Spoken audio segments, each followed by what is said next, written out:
matter which is present in the surrounding, matter which is present in the surrounding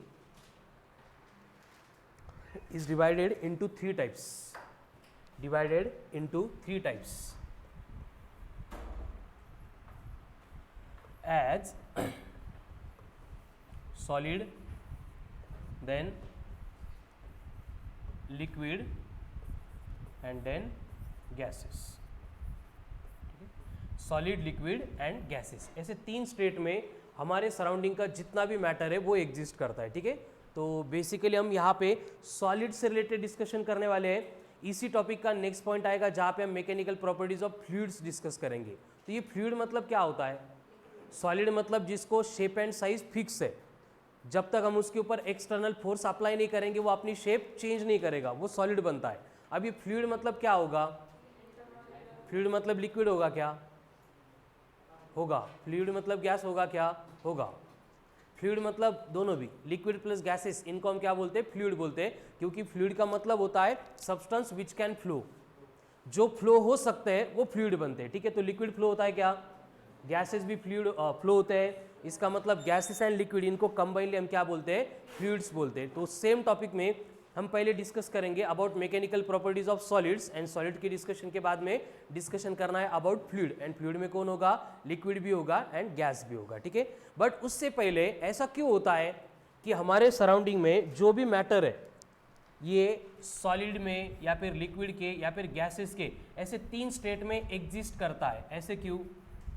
जो भी matter होता है, अब मैटर मतलब क्लियर है सबको, क्या होता है मैटर? मतलब एवरीथिंग जो हमारे सराउंडिंग में है, फिर वो विजिबल है या फिर इनविजिबल है, टेंजेबल है मतलब टच कर सकते हैं, या फिर इनटेंजेबल है. उसके बाद बायोटिक है मतलब जीवंत है, लिविंग है, या फिर अबायोटिक है. इन सबको हम कंबाइनली क्या बोलते हैं? मैटर बोलते हैं. ठीक है, तो ये मैटर बेसिकली तीन स्टेट में एग्जिस्ट करता है. एक सॉलिड है, दूसरी लिक्विड है, तीसरी गैसेस है. ऐसा क्यों होता है? किसके ऊपर डिपेंड करता है कि कौन सॉलिड होगा, कौन लिक्विड होगा, कौन गैस होगा? Very good. ये सब डिपेंड करता है based on their intermolecular forces. किसके ऊपर डिपेंड करता है? Intermolecular forces. अब ये इंटरमॉलिक्यूलर फोर्सेस मतलब क्या? What is mean by intermolecular forces? Forces between molecules, molecules के इन बिटवीन, उनको हम बोलते हैं as a intermolecular forces. So write down next reading, intermolecular forces, and इनको इन शॉर्ट हम IMF ऐसे भी कंसिडर कर सकते हैं. इंटरमॉलिक्यूलर फोर्सेस यानी IMF, इंटरमॉलिक्यूलर फोर्सेस.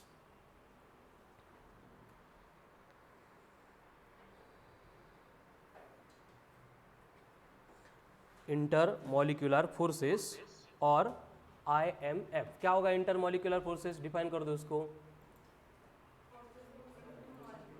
लेकिन फोर्स कौन सा होगा? Attraction, repulsion? तो लिखना पड़ेगा force of attraction between,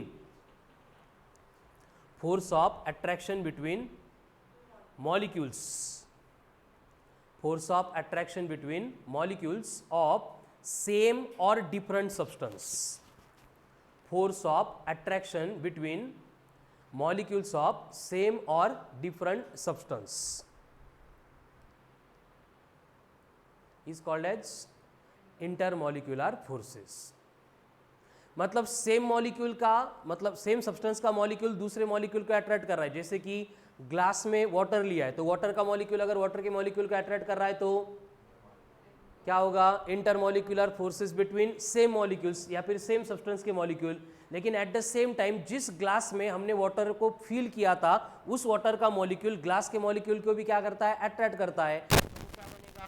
intermolecular force of attraction between different substance. तो इनको अगेन हम दो पार्ट में डिवाइड करते हैं. एक होता है कोहेसिव फोर्स, वेरी गुड. दूसरा होता है adhesive force. Cohesive force and adhesive force. अब ये कोहेसिव फोर्स मतलब क्या होगा? What is mean bye cohesive force? Force of attraction between molecules of same substance. Write down, force of attraction between molecules of same substance.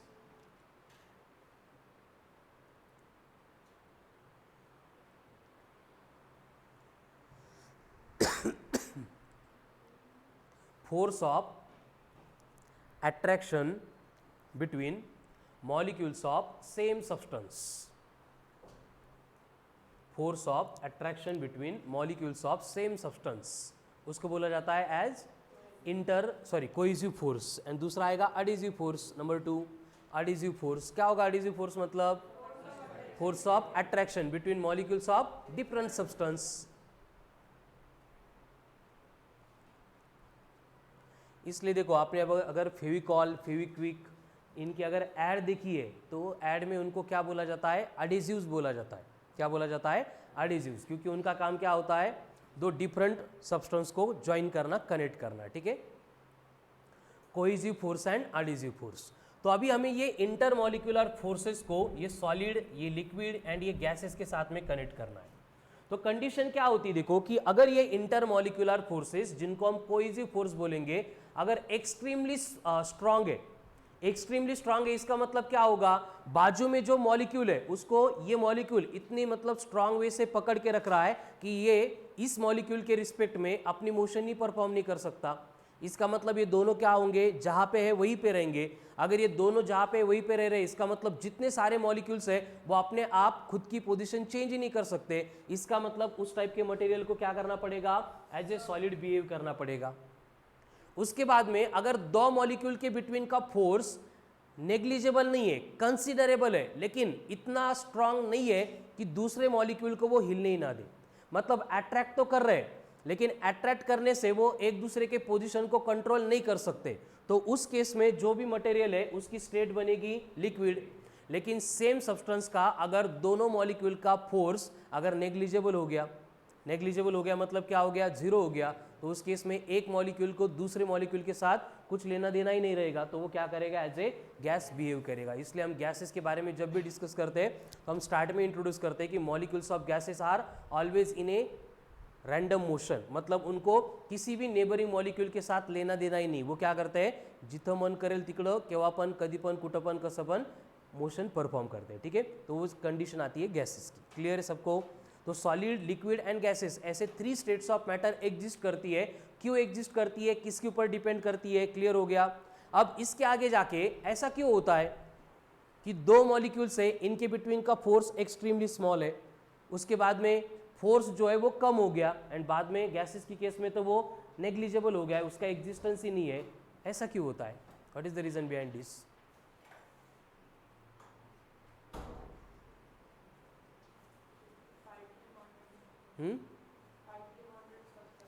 हो तर tightly bounded का असतात, loosely bounded का असतात, ये किसके ऊपर डिपेंड करता है? हम ये चेंज कर सकते हैं क्या? दो मॉलिक्यूल के बिटवीन का जो फोर्स था वो पहले एकदम स्ट्रांग है, फिर हमें उसको क्या करना है? थोड़ा सा वीक बनाना है, मतलब जो टाइटली बाउंडेड थे मॉलिक्यूल्स उनको लूजली बाउंडेड बनाना है. कर सकते हैं क्या हम? Very good. क्या कर सकते हैं हम? उसको हीट प्रोवाइड कर सकते हैं. हीट प्रोवाइड करेंगे मतलब क्या करेंगे उसको? तो उससे क्या होगा? बॉन्ड क्या होगा? वीक होगा. बॉन्ड वीक होगा मतलब क्या होगा? जो फोर्स था इन बिटवीन टू मॉलिक्यूल्स वो थोड़ा सा कम हो जाएगा. ऐसे क्यों होगा? अट्रैक्शन कम. Very good. लेकिन क्यों होगा अट्रैक्शन कम? अट्रैक्शन कम हो गया, ये तो समझ में आ गया, लेकिन क्यों हो रहा है ऐसे? क्या रीजन है? हमने हीट प्रोवाइड कर दी. हीट प्रोवाइड करने से टेम्परेचर बढ़ गया. किसका टेम्परेचर बढ़ गया? वेरी गुड, मॉलिक्यूल का. अब मॉलिक्यूल का टेम्परेचर बढ़ने से इन दोनों के नेबरिंग मॉलिक्यूल के साथ में जो भी फोर्स ऑफ अट्रैक्शन था, जिसको हम कोहेसिव फोर्स बोल रहे हैं, वो धीरे धीरे कम हो रहा है. ऐसे क्यों होता है? Thermal expansion. कोणाचं थर्मल एक्सपान्शन? फोर्सेसचं का मॉलिक्यूलचं? शंतनू, बॉन्ड वीक होतो. कस काय वीक होतो बॉन्ड? एनर्जी दिल्यावर होतं का? असं केमिस्ट्रीमध्ये एनर्जी मिळाली बॉन्ड वीक होतो का? बरं, तो बॉन्ड वीक का होतो? आता इन टर्म्स ऑफ बॉन्ड आपल्याला डिस्कस नाही करायचा, हे बॉन्ड बिंड आपल्याला काही कळत नाही. ठीक है, ऐसे क्यों होता है?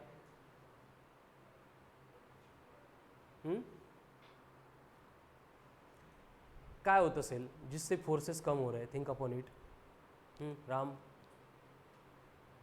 टेम्परेचर बढ़ा दिया, हीट प्रोवाइड कर दी, उससे क्या हो रहा है?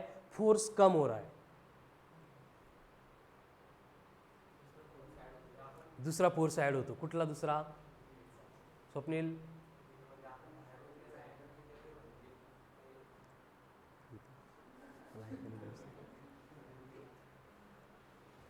नेक्स्ट हर्षवर्धन. नाही,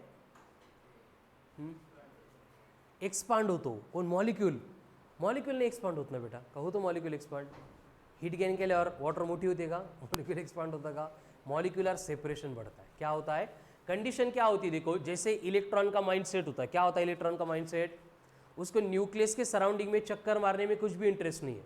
उसको क्या करना है? एनर्जी गेन करके as early as possible free होना है न्यूक्लियस के फोर्स ऑफ अट्रैक्शन से. सेम माइंड सेट ये मॉलिक्यूल्स का होता है. उसको नेबरिंग मॉलिक्यूल पकड़ के रख रहा है, लेकिन उसको इंटरेस्ट नहीं उसके साथ रहने में. इसको क्या करना है? फ्री होना है. लेकिन फ्री होने के लिए रिक्वायरमेंट किसकी होती है?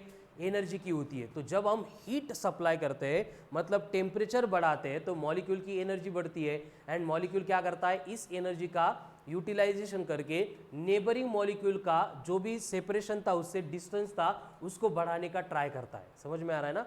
तो अगर धीरे धीरे सेपरेशन बढ़ गया तो क्या होगा? ये जो इंटरमॉलिक्यूलर फोर्सेस है वो भी कम हो जाएंगे. जैसे कि फॉर एग्जांपल यहाँ पे हमने क्या किया है?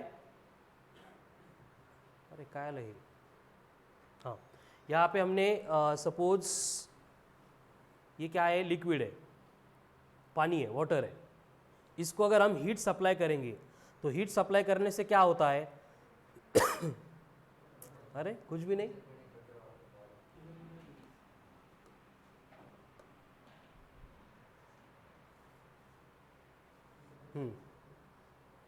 यहाँ पे हम इसके साथ में साइमल्टेनियसली ब्रिक को प्लेस करेंगे, ठीक है, एंड दोनों का टेम्परेचर बढ़ा देंगे, हीट सप्लाई करेंगे.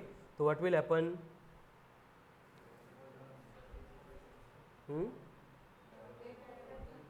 हाँ, वेपर दिसायला लागले आहे ना. मॉलिक्यूल्स क्यों नहीं शो कर रहे हैं? ओके, अब देखो क्या होता है. हम यहाँ पे हीट सप्लाई कर रहे हैं. हीट सप्लाई करने से क्या हो रहा है? हीट मिल रही है, मतलब क्या मिल रहा है? एनर्जी मिल रही है. अब एनर्जी मिलने से ये सॉलिड एंड लिक्विड, इन दोनों के जो मॉलिक्यूल्स है उनको ई मिल रहा है, एनर्जी मिल रहा है. एनर्जी मिलने से क्या हो रहा है? देखो, ये क्या कर रहे हैं? अपने पोजीशन से इधर उधर मूव हो रहे हैं. एंड इनकी मूवमेंट से क्या होगा? फिर जो भी इंटरमॉलिक्यूलर फोर्स होगा वो वहाँ पे वैरी होगा. एंड फोर्स वैरी होने से क्या होगा? अगर हम इसको कंटिन्यूसली 2-4 घंटे पकड़ के रखेंगे तो सॉलिड का कन्वर्जन लिक्विड में, लिक्विड का कन्वर्जन गैसेस में होगा. एंड इसके लिए रिस्पॉन्सिबल कौन होता है? Molecular separation. समझ में आ रहा है ना? तो मॉलिक्यूल सेपरेशन अगर बढ़ा दिया तो सॉलिड का कन्वर्जन होगा लिक्विड में. लिक्विड का अगर मॉलिक्यूलर सेपरेशन बढ़ा देंगे तो उसका कन्वर्जन होगा गैसेस में. जैसे कि सेम एग्जांपल आइस है. आइस को अगर हम हीट प्रोवाइड करेंगे तो उसका कन्वर्जन होता है वाटर में. Very good. एंड वाटर को अगर और हीट प्रोवाइड करेंगे तो वो बनता है गैस. ठीक है, तो इस तरह से 3 स्टेट ऑफ मैटर जो है वो डिपेंड करती है based on its intermolecular forces. एक कोहेसिव है, दूसरा एडिसिव है. Now write down next point. Cohesive forces are short range forces. Cohesive forces are short range forces. Cohesive forces are short range forces मतलब इनकी range जो है एकदम short होती है. जैसे ग्रेविटेशन में हमने देखा था, ग्रेविटेशनल फोर्स क्या होता है? It is applicable up to infinity, खत्म ही नहीं होता है. ठीक है, लेकिन यहाँ पे जो इंटरमॉलिक्यूलर फोर्सेस है इट इज एप्लीकेबल होगा only up to the distance of 10 to the power minus 10 metre. Bracket में लिखो, that is up to 10 to the power minus 10 metre. 10 to the power minus 10 metre. तो उसके beyond इनका existence खत्म होता है. इसलिए क्या होगा? जब भी लिक्विड का कन्वर्जन गैसेस में होगा तो एक मॉलिक्यूल दूसरे मॉलिक्यूल के साथ इंटरैक्ट ही नहीं करेगा. जैसे कि अभी हमारी क्लासरूम है, इसमें अगर हमने एयर देखी तो एयर में क्या है? मिक्सचर ऑफ गैसेस है. मतलब यहाँ पे ऑक्सीजन है आएगा, देन नाइट्रोजन है, ये दोनों फिक्स है. कार्बन डाइऑक्साइड आपण आलो म्हणजे येणारच आहे, बरोबर. एंड बाकी जो भी गैसेस होंगे उनके परसेंटेज एक्सट्रीमली स्मॉल है. लेकिन ये नाइट्रोजन, ऑक्सीजन, इनके मॉलिक्यूल एक दूसरे के साथ क्या होते हैं? मिक्सअप होते हैं. असं या कोपऱ्यात नाइट्रोजन है, त्या कोपऱ्यात ऑक्सीजन है, कार्बन डाइऑक्साइड इकडे जमा होतो है, ऐसा होईल का? ऐसे नहीं होता है. समझ में आ रहा है ना? मतलब ये एक दूसरे के ऊपर डिपेंड नहीं कर रहे, एक दूसरे को अट्रैक्ट ही नहीं करते. ठीक है, तो इस तरह से ये 3 स्टेट ऑफ मैटर एग्जिस्ट करती है based on inter molecular forces. अभी हम इस टॉपिक में जो भी डिस्कशन करने वाले हैं वो डिस्कशन होगा ओनली अबाउट सॉलिड्स। तो सॉलिड मतलब क्या होता है, जिसको फिक्स शेप है उसको हम क्या बोलते हैं, सॉलिड बोलते हैं, ठीक है। तो इस सॉलिड की हमें प्रॉपर्टी स्टडी करनी है। कौन सी प्रॉपर्टी स्टडी करनी है, टॉपिकचं नाव काय लिहिलंय आपण, मैकेनिकल प्रॉपर्टीज ऑफ सॉलिड्स, मतलब केमिकल प्रॉपर्टी का डिस्कशन आगे से नहीं होगा, देन इलेक्ट्रिकल प्रॉपर्टी उसका भी डिस्कशन नहीं होगा, ठीक है। हम सिर्फ mechanical properties of solid discuss करेंगे ना। What is mean by mechanical properties, जैसे इलेक्ट्रिकल प्रॉपर्टीज बोलेंगे तो वहां पे कौन आएगा, चार्ज आएगा, इलेक्ट्रॉन आएगा, प्रोटॉन आएगा, फोर्स ऑफ अट्रैक्शन आएगा, फोर्स ऑफ रिपल्शन आएगा, इलेक्ट्रिक फील्ड आएगी, इलेक्ट्रिक पोटेंशियल आएगा।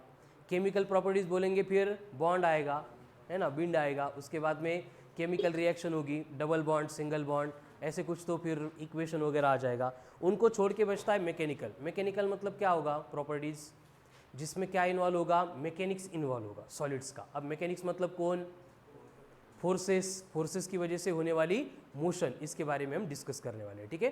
तो मैकेनिकल प्रॉपर्टीज ऑफ सॉलिड्स में हमें फर्स्ट पॉइंट डिस्कस करना है, that is about rigid body. Rigid body, right down next point, rigid body. What is mean bye rigid body, very good, ऐसी body जिसका shape and size हम change ही नहीं कर सकते, right down, the body whose shape and size cannot be changed. The bodies whose shape and size cannot be changed. The bodies whose shape and size cannot be changed by the application of external deforming force. By the application of external deforming force. External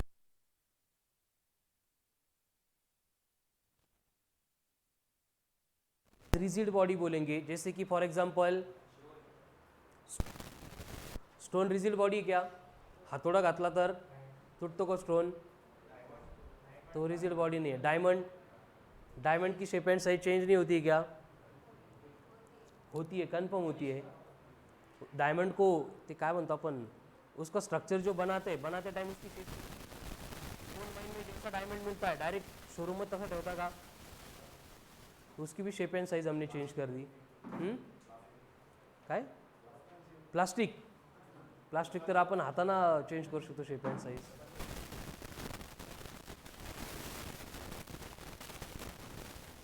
thermo त्याला heat provide केली तर हाताने थोडी म्हटलो आपण, external कोई भी deforming force apply करेंगे, क्रश करेंगे क्रशिंग मशीन से, देन असं तर कोणीच नाही मग, बरोबर।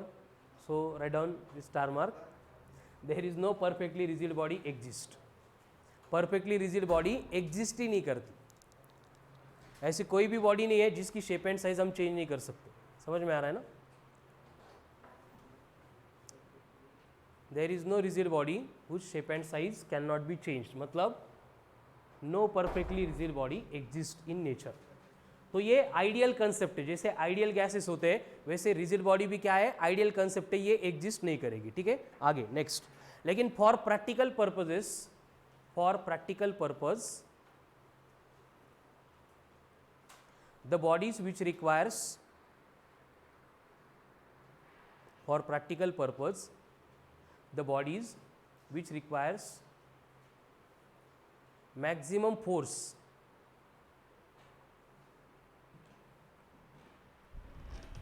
maximum force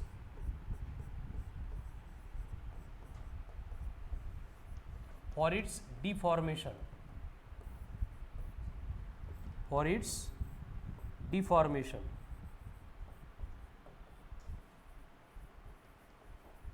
are called as rigid bodies। मतलब हम प्रैक्टिकल कंसिडरेशन के लिए जिनको मैक्सिमम फोर्स रिक्वायर्ड होता है उनको रिजिड बॉडी कंसिडर करेंगे, लेकिन फैक्ट ये है कि कोई भी रिजिड बॉडी परफेक्टली एग्जिस्ट ही नहीं करती है, ठीक है। अब यहाँ पे हमने एक वर्ड यूज़ किया है डिफॉर्मेशन, जिससे रिलेटेड हमें टॉपिक में बहुत ज़्यादा डिस्कशन करना है, तो इसके ऊपर बाद में आते हैं डिफॉर्मेशन के ऊपर। उससे पहले रिजिड बॉडी के बाद में आती है next elastic body. What is mean by elastic body, Indranil आणि कार्तिक फर्स्ट बेंचर है बेटा, चला। क्या होता है प्लास्टिक बॉडी, मतलब सॉरी प्लास्टिक नहीं, elastic bodies. Write down next point, elastic body. हाँ Swapnil. Which regains their original shape and size. जसं की फॉर एक्झाम्पल रबर आहे ना, ओढलं की सोडलं, म्हणजे ओढून सोडलं की काय होतं, आपली शेप अँड साईज रिगेन करतो. मग आपल्याला काय म्हणावं लागेल, the bodies which regains original shape and size. लेकिन कब, after removal of externally applied deforming force. Write down the bodies whose shape and size.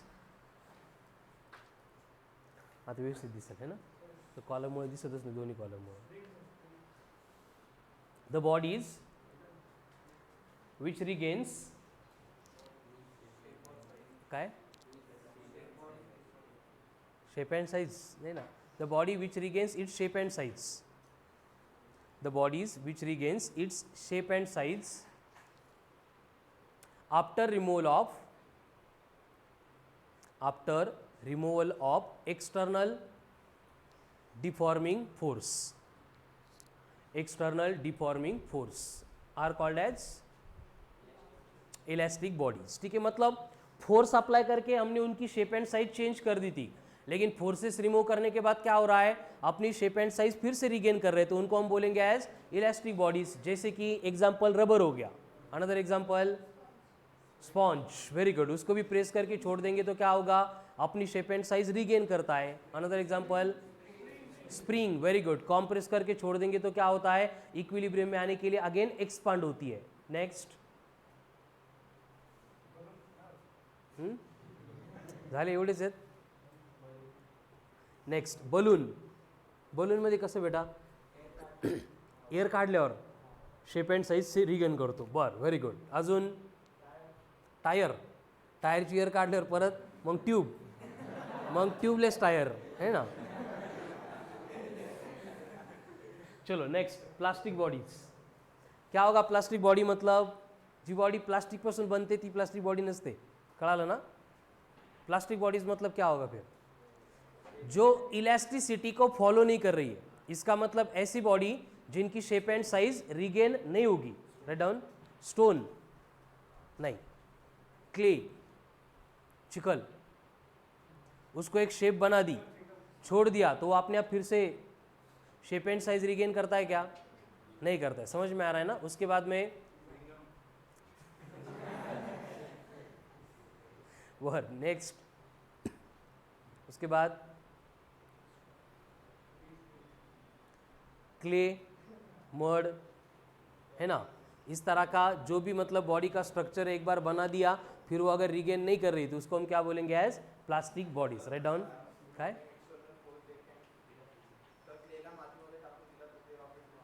असतो दे असतं. क्लेला मातीमध्ये टाकल्यावर काय, क्लेला मातीमध्ये टाकल्यावर माती होऊन जाते, म्हणजे त्याला स्ट्रक्चर देऊन म्हणायचं का तुला, क्लेचं एक स्ट्रक्चर बनवलं आणि त्याला मातीत ठेवलं की माती होऊन जाते त्याची. फोर्स अप्लाई करून चेंज करू शकतो ना, तसं नहीं. हमने फोर्स अप्लाई किया और छोड़ दिया, जैसे स्पॉन्ज है, फोर्स अप्लाई करके छोड़ दिया, वो अपने आप शेप एंड साइज रिगेन कर रहा है. वैसे क्ले करता है क्या, नहीं कर, इसलिए वो plastic body. Write down. Plastic bodies. The bodies which do not regain its original shape and size after removal of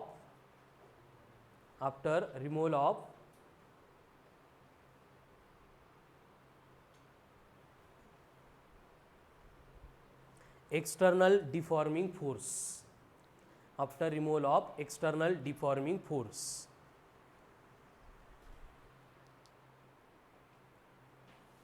Are called as plastic bodies. Example, cement. बर, very good. Clay. अजून mud. ठीक है, sufficient है. तो elastic bodies, plastic bodies and rigid bodies clear है. अब in bodies से related कुछ टेंडेंसीज है जिसके बारे में हम टॉपिक में डिस्कस करने वाले हैं. Write down. Elasticity. Elasticity, elasticity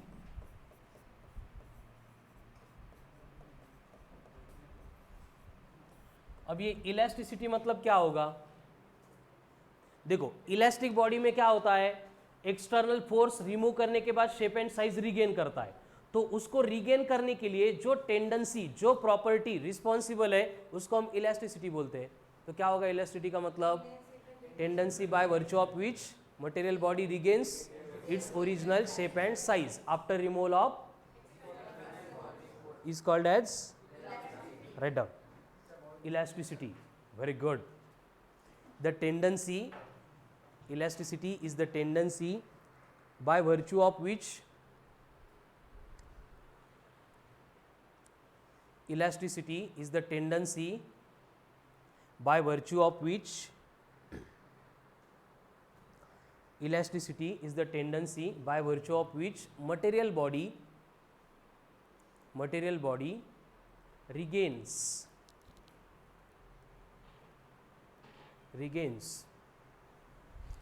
its original shape and size, regains its original shape and size after removal of external deforming force, after removal of external deforming force. अब जैसे इलास्टिसिटी थी for elastic bodies, वैसे plastic body के लिए क्या होगी? Plasticity. अब ये प्लास्टिसिटी का मतलब क्या होगा? अगेन फिर से tendency by virtue of which material body do not, क्या बोलना पड़ेगा? Do not regain its original shape and size after removal of external unbalanced force. Write down. Plasticity, the tendency by virtue of which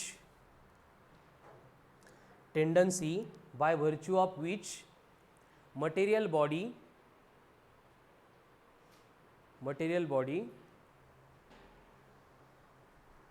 do not regain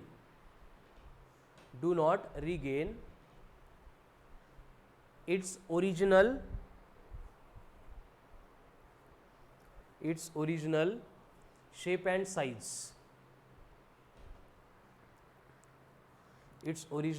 shape and size, after removal of external deforming force, ठीक है। यही words हमें topic में repeatedly use करने हैं। तो rigid body, elastic body, plastic body, उसकी elasticity and plasticity clear है। अभी टॉपिक का सबसे इंपॉर्टेंट पॉइंट आता है, दैट इज डिफॉर्मेशन। क्या होगा डिफॉर्मेशन का मतलब? डिफॉर्मेशन मतलब, very good, write down, change in shape and size, change in shape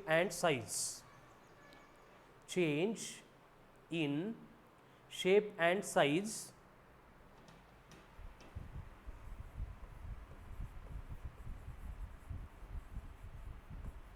change in shape and size of material body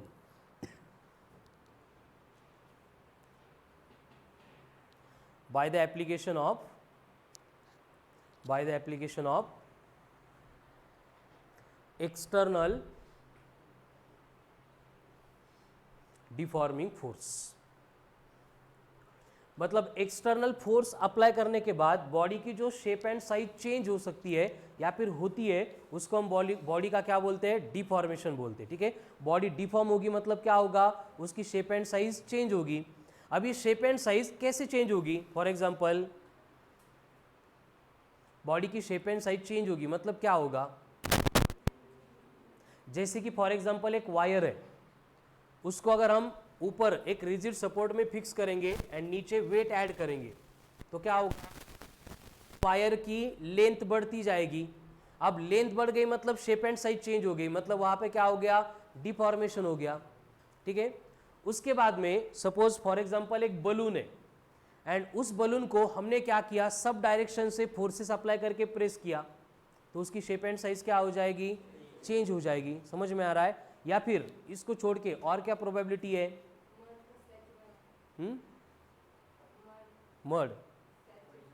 mud का स्टैचू बना दिया, ओके, वहां पे भी क्या हो गया, डिफॉर्मेशन हो गया। Very good. अजून कोलिजन ऑफ ट्रक कोणासोबत, कार सोबत, मग कारची जी शेप अँड साईज चेंज हो गई, वो भी क्या हो गया, डिफॉर्मेशन हो गया। ठीक है, असे डेंजर एग्जाम्पल सकाळ सकाळ नका देऊ। नेक्स्ट और क्या हो सकता है? अब ट्रक एंड कार हो गई, अब कार एंड मोटरसाइकिल है क्या नहीं? हाँ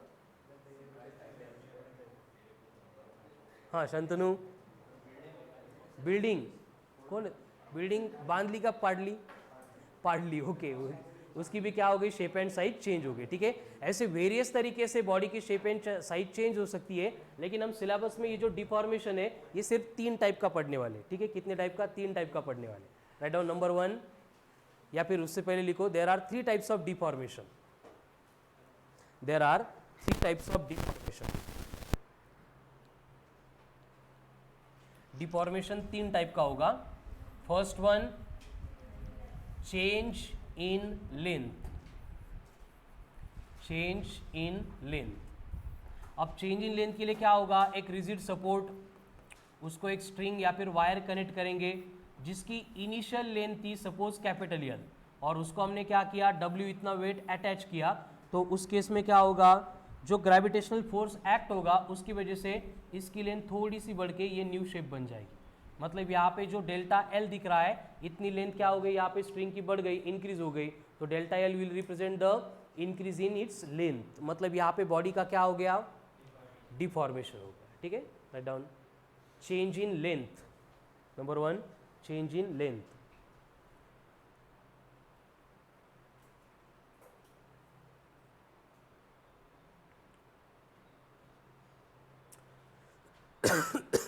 उसके बाद में नेक्स्ट डिफॉर्मेशन होगा जिसमें बॉडी की क्या होगी, वॉल्यूम चेंज होगी। तो नेक्स्ट आएगा deformation, that is change in volume, change in volume. अब चेंज इन वॉल्यूम के लिए क्या होगा, जैसे फॉर एग्जांपल एक बलून था जिसकी इनिशियल वॉल्यूम कितनी है, v है। अब इसके ऊपर हमने क्या किया, इस तरह से हर एक डायरेक्शन से फोर्सेस अप्लाई किए, तो ये फोर्सेस अप्लाई करने के बाद क्या होगा, बलून की वॉल्यूम थोड़ी सी कम हो जाएगी। सपोज ये फाइनल वॉल्यूम है उसकी v माइनस डी वी। अब डी वी मतलब क्या हो गया, उसका चेंज इन वॉल्यूम। मतलब यहाँ पे भी क्या हो गया, बॉडी का डिफॉर्मेशन हो गया। कौन सा डिफॉर्मेशन है, चेंज इन वॉल्यूम का।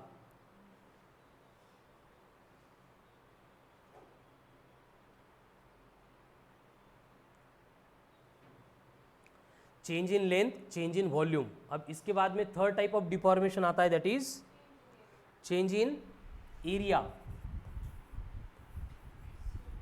Shape, change in shape. अब ये चेंज इन शेप कैसे होगा,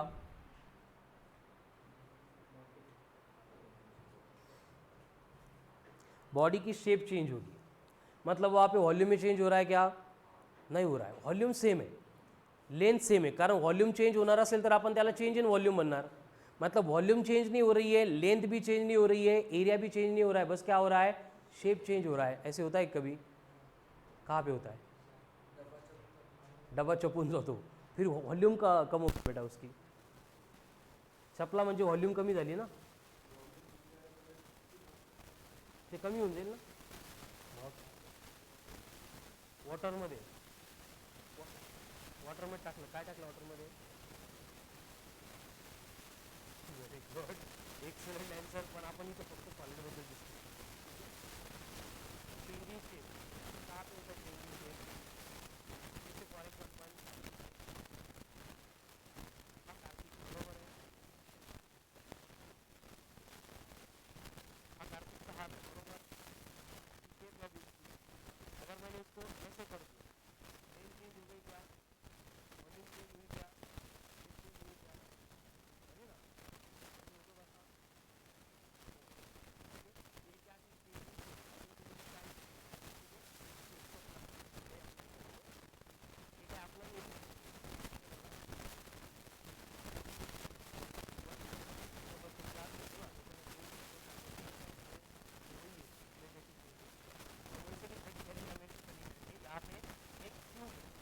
बॉक्स है, अगर इस बॉक्स को हम इस तरह से कोई भी सपोर्ट में फिक्स कर दें, मतलब इसका बेस अभी फिक्स हो जाता है, लेकिन अगर इस बॉक्स को यहाँ पे टेंजेंशियल फोर्स अप्लाई करेंगे, ये टेंजेंशियल फोर्स अप्लाई करने से क्या होगा, होगा तो बॉक्स पहले ऐसा था, अभी वो टिल्ट हो जाएगा, मतलब उसकी शेप क्या हो रही है, अगेन चेंज हो रही है, ठीक है। अब ये चेंजिंग शेप अगर हमें रिप्रेजेंट करने तो हम क्या करेंगे, यहाँ पे फिर से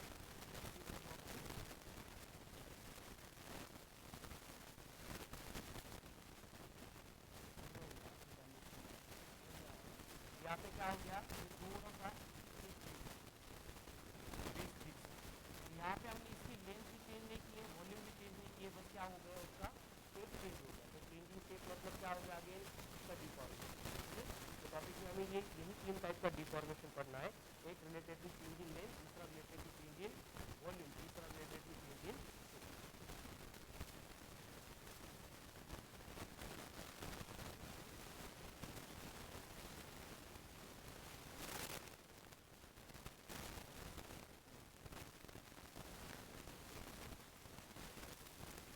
डायग्राम में बताया बॉक्स था, अब वो टिल्ट हो गया, थोड़ा वाकड़ा हो गया, ये था डिफॉर्मेशन। अब डिफॉर्मेशन के बाद में नेक्स्ट पॉइंट आता है, that is deforming force.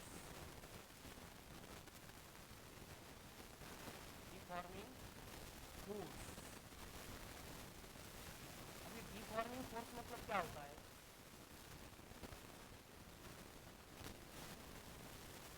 the force which is responsible for deformation of the body, मतलब changing shape and size of the body, down deforming force, the force which is responsible, the force which is responsible for change in shape and size,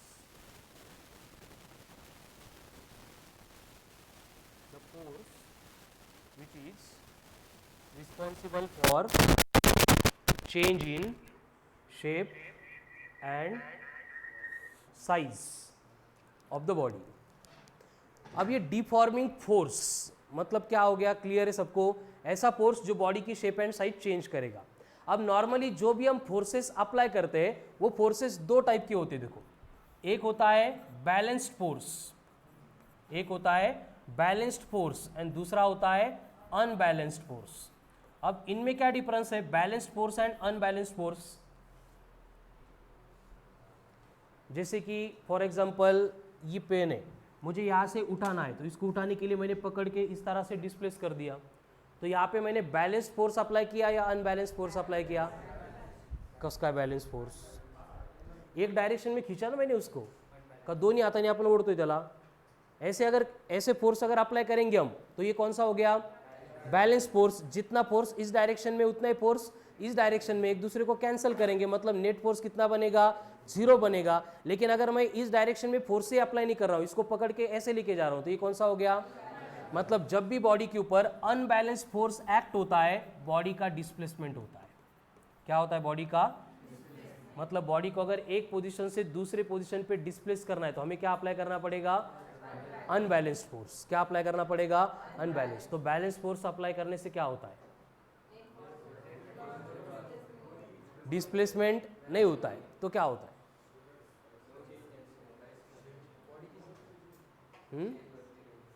कहीं change नहीं होता। अगर हमने जो भी example देखे जिसमें हम बॉडी की शेप एंड साइज चेंज कर रहे थे, समझ में आ रहा है ना, तो वहाँ पे हमने क्या किया था, फोर्सेस अप्लाई किए थे। जैसे स्पॉन्ज की केस में हम क्या करते हैं, उसको एक साइड में खींचते हैं, क्या फोर्सेस अप्लाई करते हैं जो एक दूसरे को बैलेंस कर रहे हैं, समझ में आ रहा है ना। मतलब जब भी हम बॉडी के ऊपर बैलेंस फोर्स अप्लाई करेंगे तो बॉडी का वहाँ पे क्या होगा, डिफॉर्मेशन होगा। लेकिन हर बार डिफॉर्मेशन होगा क्या, हर बार डिफॉर्मेशन नहीं होगा, कभी कभी बॉडी का रोटेशन भी होगा। एंड रोटेशन कब होगा, जब बॉडी के ऊपर टॉर्क एक्ट होगा। यानी कि एक बॉडी है, जैसे कि सपोज यही बॉडी है, इसके ऊपर मैं फोर्स इस तरह से अप्लाई कर रहा हूं, एक फोर्स डाउनवर्ड है दूसरा फोर्स अपवर्ड है, तो ये डिफॉर्म हो रही है, क्या ये क्या हो गई, रोटेट हो रही। मतलब फोर्स की लाइन ऑफ एक्शन अगर डिफरेंट है, एक फोर्स इस एंड में एक्ट हो रहा है, दूसरा फोर्स इस एंड में एक्ट हो रहा है, लाइन ऑफ एक्शन अगर डिफरेंट है तो वो बॉडी को रोटेट करेगा। लेकिन अगर दोनों फोर्सेस एक ही लाइन के ऊपर एक्ट होंगे, ऐसे अगर एक ही लाइन में दोनों साइड को, दोनों डायरेक्शन में उसको खींचूंगा तो क्या होगा, डिफॉर्मेशन हो जाएगा। इसका करायचं नाही आपल्याला, बट होऊन जाईल, कळालं ना। तो बॉडी को डिफॉर्म करने के लिए हम जो भी फोर्सेस अप्लाई करते हैं तो उनकी ये कंडीशन होती है, बैलेंस रिक्वायर्ड होगा, जिसकी लाइन ऑफ एक्शन क्या होगी, डिफरेंट होगी। क्या सेम होगी, सेम होगी। डिफरेंट है तो बॉडी क्या करेगी, रोटेट करेगी, मतलब वहाँ पे टॉर्क एक्ट होगा। ठीक है, तो इस तरह से हमारा आज नए टॉपिक का डिस्कशन चल रहा है। कौन सा टॉपिक है, मैकेनिकल प्रॉपर्टीज ऑफ। उसमें हमने देखा कि बेसिकली जो भी मैटर हमारे सराउंडिंग में एग्जिस्ट करता है, it exist into 3 state, solid, liquid and ये किसके ऊपर डिपेंड करेगा, इंटर मॉलिक्यूलर फोर्सेस के ऊपर। अब इंटर मॉलिक्यूलर फोर्सेस मतलब क्या है, force of attraction between molecules of same और डिफरेंट सब्सटेंस, उसको बोला जाता है इंटर मॉलिक्यूलर फोर्सेस। ये दो टाइप के होते हैं, कोहेसिव एंड एडिसिव। कोहेसिव में क्या होगा, force of attraction between molecules of same substance. Adhesive में क्या होगा, force of attraction between molecules of different substance. फिर उसके ऊपर से हमने पहले डिफाइन किया रिजिड बॉडी को, उसके बाद में डिफाइन किया elastic bodies, then plastic bodies, then elasticity, then plasticity, and उसके बाद में डिफॉर्मेशन। फिर ये डिफॉर्मेशन कितने टाइप का था, 3 टाइप का। Number 1 change in length, number 2, number 3। तो अभी टॉपिक की नेक्स्ट कंसेप्ट आती है, that is stress. Stress, stress क्या होता है, स्ट्रेस मतलब force upon area. Very good, right down. Stress is defined as stress is defined as internal elastic restoring force, internal elastic restoring force per unit area,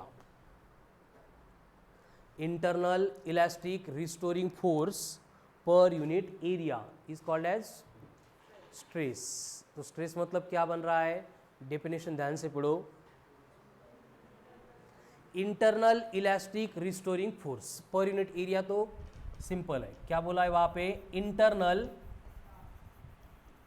elastic restoring force. अब ये होता क्या है, word by word जाएंगे। पहले internal है, मतलब body के अंदर है, इन बिटवीन देयर मॉलिक्यूल्स है। कौन सा है, इलास्टिक है। इलास्टिक का मतलब क्या होगा, जो मॉलिक्यूल्स को अपने शेप एंड साइज को रीगेन करने के लिए रिस्पॉन्सिबल होगा। उसके साथ में रिस्टोरिंग है। रिस्टोरिंग मतलब क्या कर रहा है, फिर से वही इलास्टिक रिस्टोर है, मतलब बॉडी को रिस्टोर कर रहा है। रिस्टोर कर रहा है यानी अपने अपने पोजीशन, अपने अपने शेप में वापस लेके आ रहा है, ऐसा फोर्स मतलब इंटरनल इलास्टिक रिस्टोरिंग फोर्स। यानी होता क्या है, देखो जब भी हम बॉडी के ऊपर एक्सटर्नल फोर्स अप्लाई करके बॉडी को डिफॉर्म करते हैं, तो बॉडी का खुद का एक फोर्स होता है जिसको हमने बोला है इंटरनल इलास्टिक रिस्टोरिंग फोर्स, जो क्या करता है, हमने अप्लाई किया हुआ फोर्स जब हम रिमूव करेंगे तो बॉडी की शेप एंड साइज फिर से रीगेन करता है। इसका मतलब हमने जब फोर्स अप्लाई किया था तब हमने क्या किया, बॉडी को डिफॉर्म किया। डिफॉर्म किया यानी बॉडी की शेप चेंज हो गई। शेप चेंज हो गई मतलब एक्चुअल में क्या हुआ, शेप चेंज हो गई मतलब एक्चुअल में ये हुआ कि जो मॉलिक्यूल्स का पोजीशन था वो चेंज हो गया। मतलब हमने एक्सटर्नली फोर्स अप्लाई करके मॉलिक्यूल को डिस्प्लेस किया, मतलब फोर्स इनटू डिस्प्लेसमेंट, यानी हमने क्या किया, वर्क किया। समझ में आ रहा है। But every work done will get stored in the form of, तो ये सारा वर्क डन बॉडी के इलास्टिक पोटेंशियल एनर्जी के फॉर्म में स्टोर होता है। समझ में आ गया, ये सारा वर्क डन क्या होता है, इलास्टिक पोटेंशियल एनर्जी के फॉर्म में स्टोर होता है। एंड जब हमने अप्लाई किया था वो फोर्स अगर हम रिमूव करेंगे तो ये इंटरनल इलास्टिक पोटेंशियल एनर्जी जो है ये वर्क करेगी, एंड ये वर्क करके फिर से फोर्सेस को अप्लाई करके मॉलिक्यूल को अपने अपने पोजीशन पे लेके जाएगी। तो मॉलिक्यूल को अपने पोजीशन पे लेके जाते टाइम जो भी फोर्स एक्ट होता है उसको हम बोलते हैं internal elastic restoring force. And इस फोर्स को अगर एरिया से डिवाइड करेंगे तो क्या बन गया हमारा, स्ट्रेस। तो क्या लिखा आपने, स्ट्रेस मतलब internal elastic restoring force per unit area. यानी कि सिंपल केस में हम इसको लिख सकते हैं stress equals to force per unit area या फिर फोर्स अपॉन एरिया। तो फोर्स अपॉन एरिया है मतलब यूनिट क्या होगा, न्यूटन पर मीटर का स्क्वायर, फोर्स का न्यूटन, एरिया का मीटर स्क्वायर। डायमेंशंस क्या बनेंगे, न्यूटन मतलब L1 m1 t-2 upon area मतलब L2, अब ये L+2 ऊपर जाएगा -2 तो ये बनेगा L-1 m1 t-2।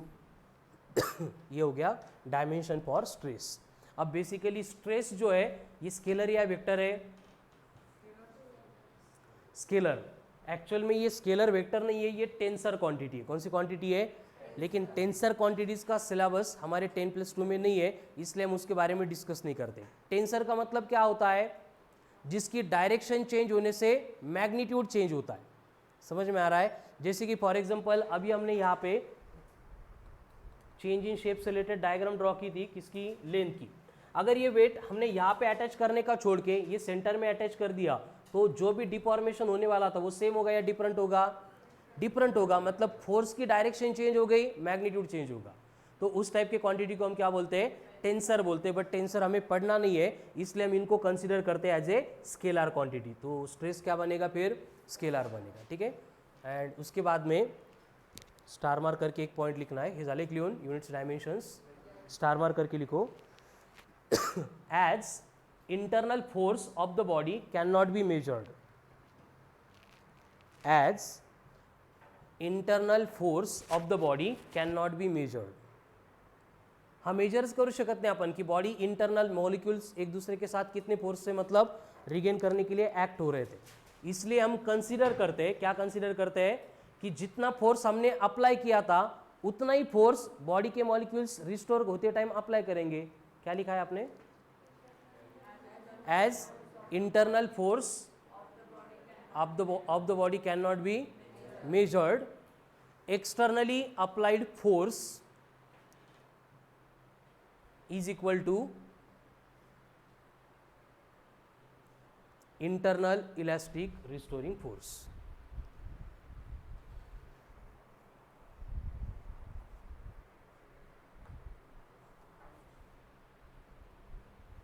Now onward हम यही कंसिडर करेंगे, externally applied force is equal to internal elastic restoring force. मतलब जितना फोर्स अप्लाई करेंगे वही हम स्ट्रेस में कंसिडर करेंगे। इसलिए स्ट्रेस का जो हम यूज करेंगे वो फॉर्मूला क्या बनेगा, स्ट्रेस बनेगा equal to applied force per unit area. बाकी units, dimension, everything will remain same. Applied force per unit area. जैसे कि फॉर एग्जांपल आपको बोला है कि एक रिजिड सपोर्ट है, इस रिजिड सपोर्ट में एक वायर है। अब इस वायर को हमने एक पैन अटैच किया है जिसमें हम वेट ऐड कर सकते हैं, और आपको बोला है कि यहाँ पे जो हमने मासेस प्लेस किए हैं वो है 20 kg के। जो वायर हम यहाँ पे यूज कर रहे हैं उस वायर की लेंथ है इनिशियली 2 मीटर। इस वायर की जो भी क्रॉस सेक्शनल एरिया होगा उस एरिया के लिए रेडियस आपको दी है एज 20 मिलीमीटर। तो इस पर्टिकुलर केस में वायर के ऊपर एक्ट होने वाला स्ट्रेस हमें कैलकुलेट करना है। अब स्ट्रेस के लिए क्या लगेगा हमें, एक तो फोर्स लगेगा, उसके बाद एरिया लगेगा। अब इस वायर के ऊपर हम कोई फोर्स अप्लाई कर रहे हैं क्या, एक्सटर्नल हम अप्लाई करें म्हणजे प्रत्येक वेळी आपल्याला धरून ओढावं लागेल असं नहीं है, ठीक है ना। कोई ना कोई एक्सटर्नल एजेंसी वहाँ पे एक्ट होगी, वेरी गुड। तो यहाँ पे इसका जो वेट होगा mg, ये एक्ट होगा इन वर्टिकली डाउनवर्ड डायरेक्शन। अब यम अगर 20 था तो mg कितना बनेगा, तो यानी कि यहाँ पे अप्लाइड फोर्स कितना है 200 न्यूटन। तो जब भी हम स्ट्रेस कैलकुलेट करेंगे तो ये स्ट्रेस बनेगा 200, ये फोर्स अपॉन एरिया। अब एरिया क्या होगा, वायर मतलब सिलिंड्रिकल होती है तो सिलेंडर का एरिया होता है πr², तो ये बनेगा पाई इंटू आर का स्क्वायर। बट रेडियस कितनी गिवन है आपको 20 मिलीमीटर। मिलीमीटर का मीटर में कन्वर्जन करेंगे तो कितना बनेगा 20 इंटू 10⁻³ मीटर। अब करना है हमें इसका स्क्वायर, तो क्या बनेगा स्ट्रेस इक्वल्स टू 200 यानी 2 इंटू 10⁻²। अब ये 20 का स्क्वायर कितना होता है 400, मतलब 4 इंटू 10⁻²। अब ये 10⁻³ है, इसका स्क्वायर करेंगे तो -6 इंटू पाई मतलब 3.14। Now simplify this will be the stress acting on the given wire.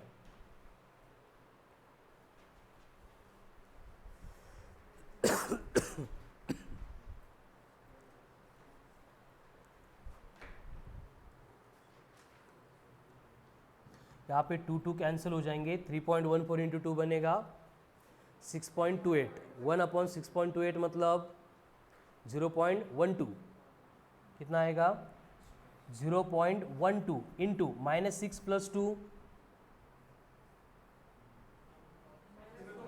-4 ऊपर आके +4 + 2 unit newton per metre square, ये बनेगा stress in the given case.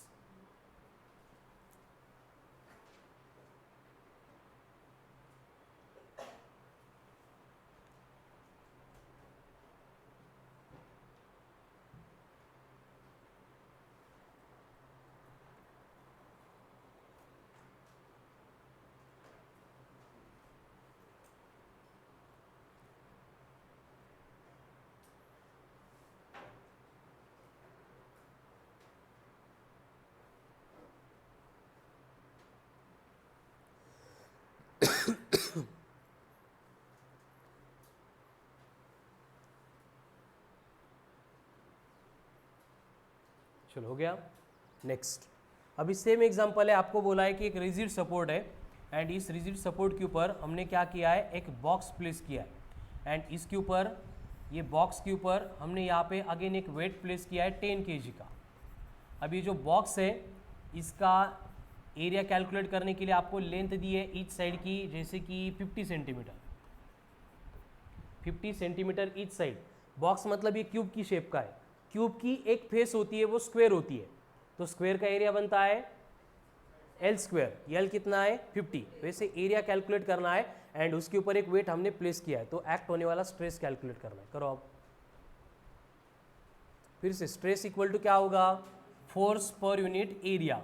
अब फोर्स कौन सा अप्लाई हो रहा है, अगेन ये 10 kg का वेट मतलब mg, कितना बनेगा ये 100 न्यूटन, तो स्ट्रेस इक्वल्स टू आएगा 100 डिवाइडेड बाय एरिया कितना होगा 50 इंटू 50 मतलब 2500, यानी 25 इंटू 10 की पावर +2, बट ये था सेंटीमीटर में, मीटर में कन्वर्जन करने के लिए -2, उसका स्क्वायर मतलब -4, यानी कि ये बनेगा 4, अब +2 -4 400 न्यूटन पर मीटर स्क्वायर, ये स्ट्रेस एक्ट होगा on the given box.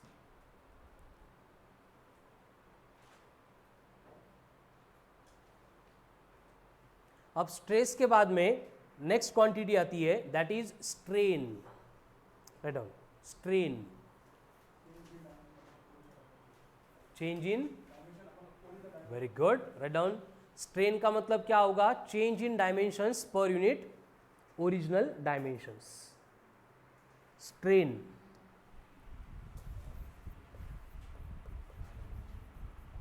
Strain क्या होगा, स्ट्रेन का मतलब change in dimensions per unit original dimensions.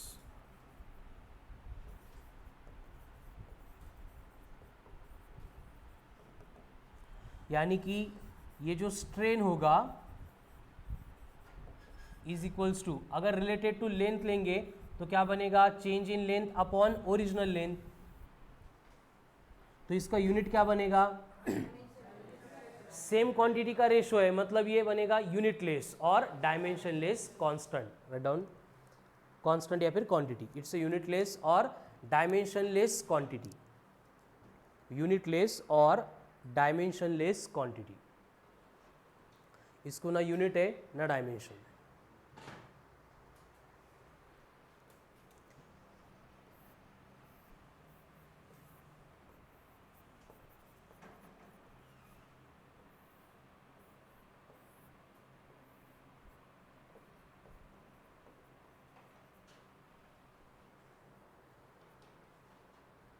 पहली केस से एक वायर है जिसकी लेंथ थी 250 सेंटीमीटर, इसको हमने एक लोड वेट कनेक्ट किया था, उससे क्या हो गया, इसकी लेंथ बढ़ के बन गई 252 सेंटीमीटर, तो यहाँ पे कितना स्ट्रेन होगा आपको कैलकुलेट करना है।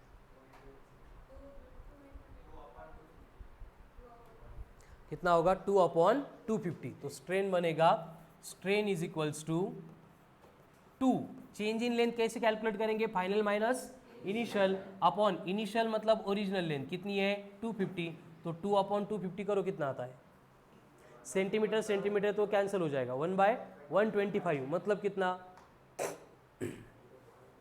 1/125.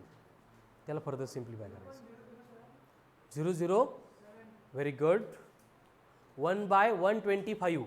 तो उसको हम क्या लिख सकते हैं, 1 को लिख देंगे 1000, 1000 लिखा मतलब 10 की पावर -3 बार, डिवाइड बाय कौन है 125. अब करो डिवीजन, कितना आएगा ये 5, ये 40, ये 1, कितना आएगा 8 मतलब 0.008.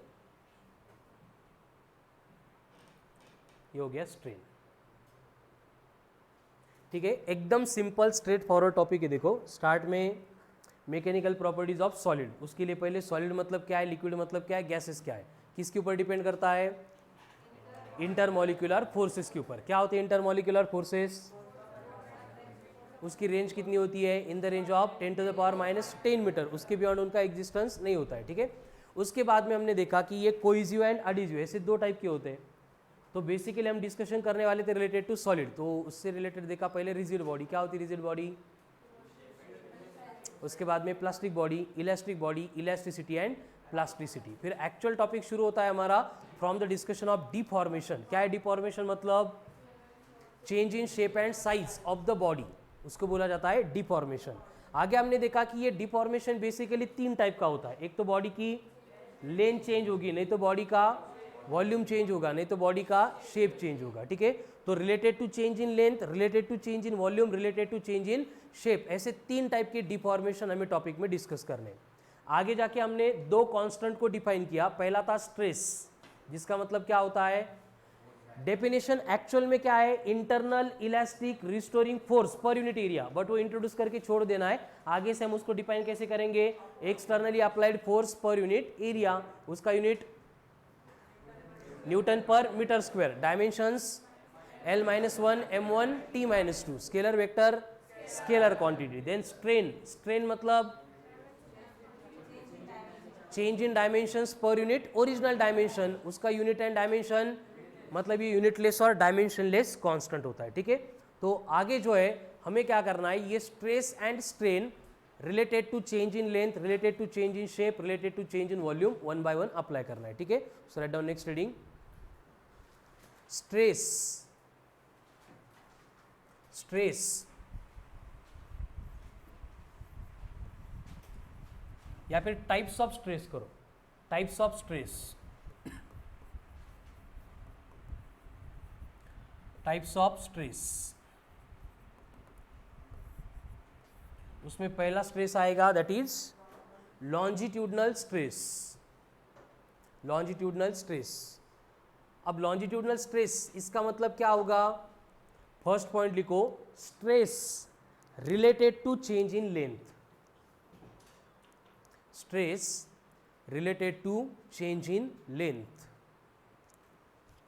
Stress related to change in length. अब इसको डिफाइन कैसे करेंगे, वही same definition, applied force per unit area is called as longitudinal stress. Write down, applied force per unit area, applied force per unit area is called as longitudinal stress,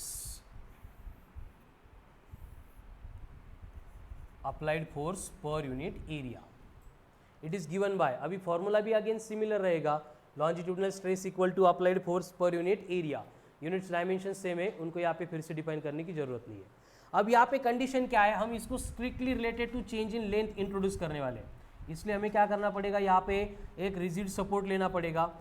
अब इस rigid support को हम एक wire connect करेंगे and इस wire की initial length होगी capital L. इसको हम क्या करेंगे, m इतना वेट या फिर मास अटैच करेंगे.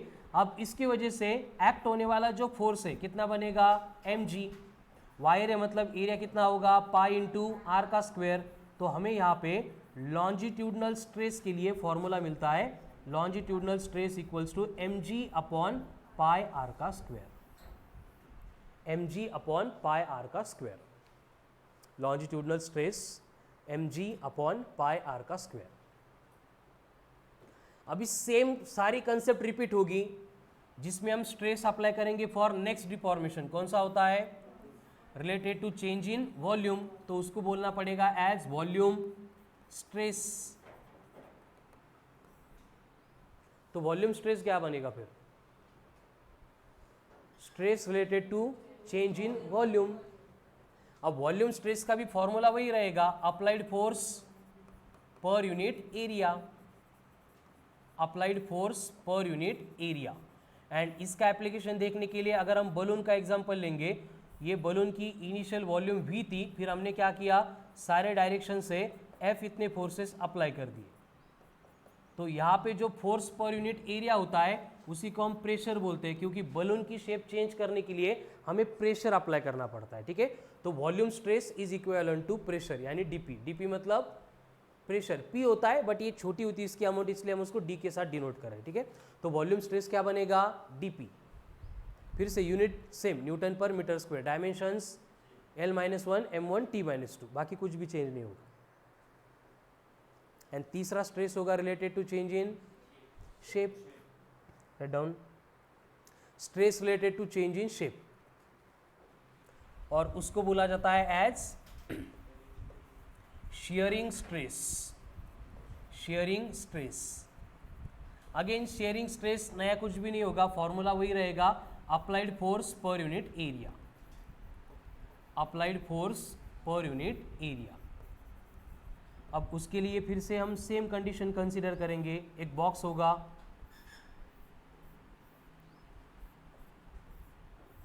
फिर ये बॉक्स की एक साइड या फिर एक फेस होगी जिसके ऊपर हम इस तरह का टेंजेंशियल फोर्स अप्लाई करेंगे। तो अप्लाइड फोर्स F एंड इसका एरिया अगर A है तो फिर से हमें शेयरिंग स्ट्रेस का फॉर्मूला मिलता है F/A, force per unit area. फिर से unit, dimensions L-1 M1 T-2, मतलब वही रिपीटेशन है, बस अलग अलग केस में अलग अलग एग्जाम्पल के लिए वो एप्लीकेबल थे। ठीक है, तो देखो डिफॉर्मेशन 3 टाइप का, first one change in length, change in shape, change in volume. उसके बाद में आ गया स्ट्रेस, ये स्ट्रेस भी 3 टाइप का, एक related to change in length, कौन सा? Longitudinal, related to change in volume and related to change in shape. अब आगे हम स्ट्रेन पढ़ेंगे, स्ट्रेन को पहले डिफाइन किया, तो ये स्ट्रेन भी अगेन क्या होगा? 3 टाइप का, पहले होगा रिलेटेड टू चेंज इन, दूसरा होगा रिलेटेड टू चेंज इन, तीसरा होगा रिलेटेड टू चेंज इन। तो write down next reading, types of strain, types of strain, types of strain. अब क्या होगा टाइप्स ऑफ स्ट्रेन में? फर्स्ट वन आएगा related to change in length, इसको क्या बोलेंगे अब? Longitudinal strain, longitudinal strain. Strain related to change in length बनेगा longitudinal strain.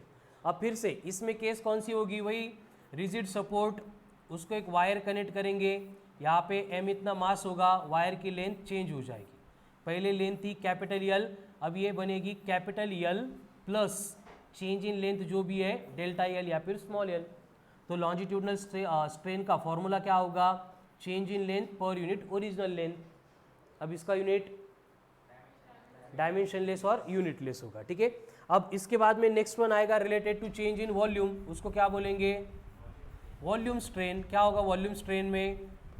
Change in volume per unit original volume.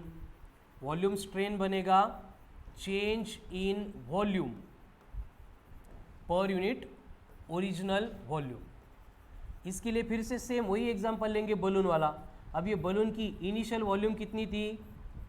v, फिर हमने फोर्सेस अप्लाई करके इसकी फाइनल वॉल्यूम कितनी बना दी? v minus D V. तो यहाँ पे चेंज इन वॉल्यूम कितना हो गया? D V. तो वॉल्यूम स्ट्रेन का फॉर्मूला क्या आएगा यहाँ पे? Very good, change in volume कितनी है? D V. तो ये बनेगा equals to D V upon V. बस हमेशा से हमें इसको माइनस लेना पड़ेगा क्योंकि वॉल्यूम क्या होती है? कम होती है। डी वी ना कम हो रहा है चेंज इन वॉल्यूम, इसलिए वो निगेटिव में आएगा। तो वॉल्यूम स्ट्रेन क्या बना फिर? Minus of D V by V. अब क्या होगा आगे? चेंज इन शेप से रिलेटेड स्ट्रेन कौन सा होगा? Shearing strain. तो आपको बस इसको ही याद करना है, बाकी सारे तो सिंपल थे, इसमें थोड़ा सा डिफरन्स आएगा. ठीक आहे. शिअरिंग स्ट्रेन, आता याला आपण डायरेक्ट व्हॉल्यूम आणि लेंथ चेंज होतच नाही, त्यामुळे तसं डिफाइन नहीं करता है. सो हमें इसको यहाँ पे फिर से एक क्यूब लेना पड़ेगा. बॉक्स लिया, अब इसकी चेंज हो रही है शेप. अब जब भी शेप चेंज होगी तो क्या होगा, देखो ये इनिशियल कंडीशन थी जिसके ऊपर हमने टेंजेंशियल फोर्स अप्लाई किया. अब फोर्स अप्लाई करने के बाद ये थोड़ा सा टिल्ट होता है उसके बाद में ये इस तरह से शो होगा.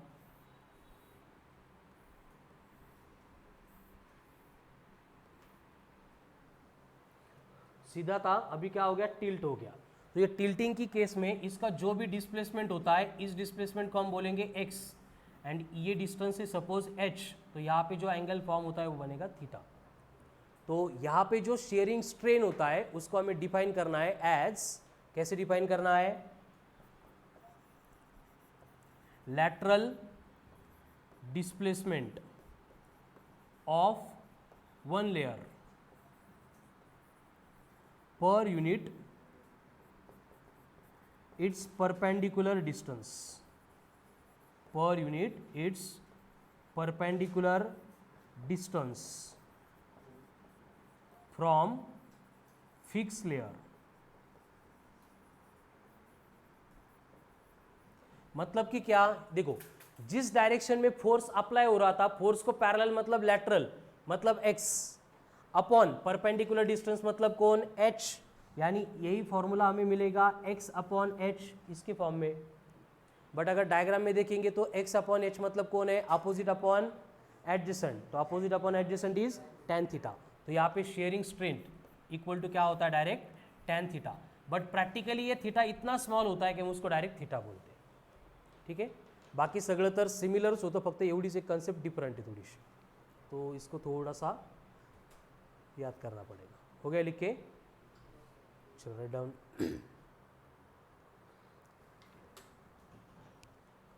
तो ये था basic introduction of mechanical properties of solid.